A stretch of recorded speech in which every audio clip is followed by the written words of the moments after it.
5 years ago, a New York man, Eric Garner's dying words, "I can't breathe," served as a rallying cry that led to national demonstrations and gave further momentum to the Black Lives Matter movement. Tomorrow will mark the expiration of the statute of limitations to bring federal charges. But the case lingered through several U.S. attorneys general and both the Obama and Trump administrations. Yamiche Alcindor looks now at why the Justice Department decided not to file charges against the officer.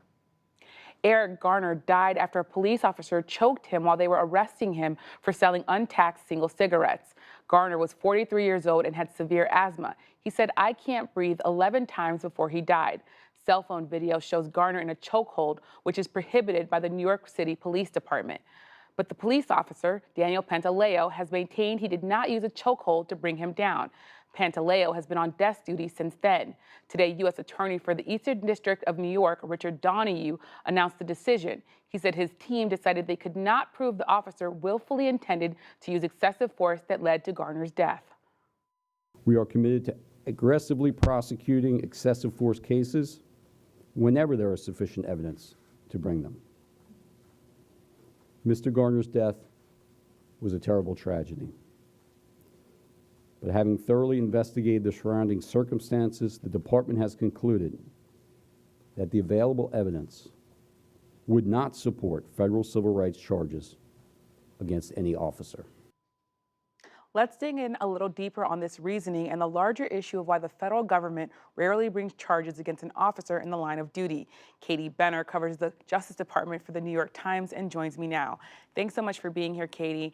This decision to not charge this officer in the death of Eric Garner essentially came down to the Attorney General, Bill Barr. What more do we know about why Bill Barr did not want to bring charges? Sure. I think if we just take a step back real quick, when this case opened right after Eric Garner died, you saw the Eastern District of New York almost immediately decide that the case was not going to be one they could win. They struggled with it. Some of the prosecutors, I'm told, based on people who worked on the case, they say that some of the prosecutors didn't even know that they felt that Eric Garner had acted wrongfully. Very, very soon after that, the Civil Rights Division down here in Washington decided that there was a crime committed and they could prosecute this case, setting off a long-running, years-long battle between these two sides. They just did not agree. We saw the case languish. We saw the case get caught up in the Sessions Justice Department, where not a lot was happening because of the Russia distraction, and then Sessions is firing.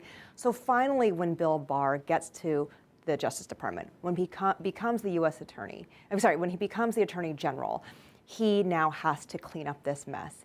He held multiple meetings with constituents from both sides. He heard arguments from prosecutors in Brooklyn, arguments from prosecutors in the Civil Rights Division. He reviewed the tape himself multiple times, and ultimately he agreed with the prosecutors in Brooklyn, who were really worried that this was not a case that they could bring before a jury and win. Mm-hmm.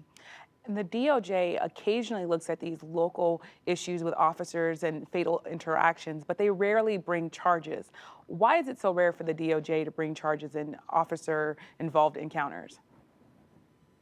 I think part of the reason is because they feel that the cases are extremely difficult to win. As long as an officer is willing to say that he had a fear, a credible fear during the altercation, as long as he's willing to say that, he felt that he was in danger, jurors have been very sympathetic to that argument. So if it's a case that can't be won, or they feel can't be won, I think that law enforcement has been reluctant to bring those cases. Now, what makes the Eric Garner case unique is that when Eric Holder was the Attorney General, he felt that the case was worth bringing even if they didn't win, simply because he felt that the evidence was strong. And of course, the videos really shocked the nation. They galvanized the Black Lives Matter movement. They made us believe that police body cameras could help tamp down on excessive use of force. And so today's decision, I think, is really surprising for many people. You mentioned that the Eric Garner case was unique and that it galvanized people. Millions of people watched the video of Eric Garner dying. The rallying cry, "I can't breathe," became a rallying cry for a lot of people talking about and protesting police brutality. Did any of that outrage factor into how this case was handled?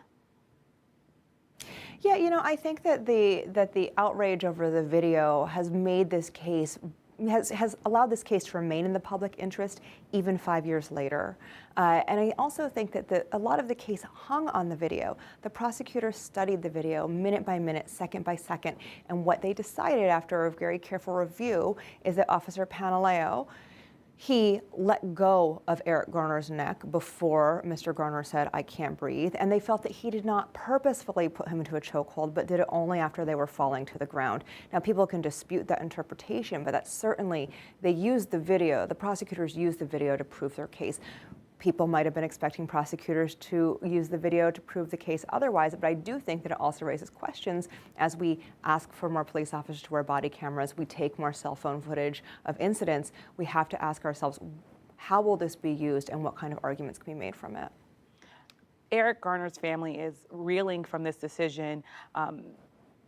There's also this idea that the officer might not ever face jail time now that this has gone through, but there is this disciplinary review going through the New York City Police Department.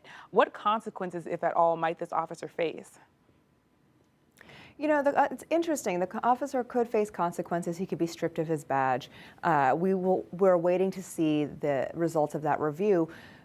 Today, we saw pressure being put on Mayor Bill de Blasio to actually fire the officer. We saw that coming not only from Eric Garner's mother and family. We saw that pressure coming from people like Senator Kirsten Gillibrand, who put out a statement saying, you know, Bill de Blasio, I think that it's now your move and you need to take care of this situation.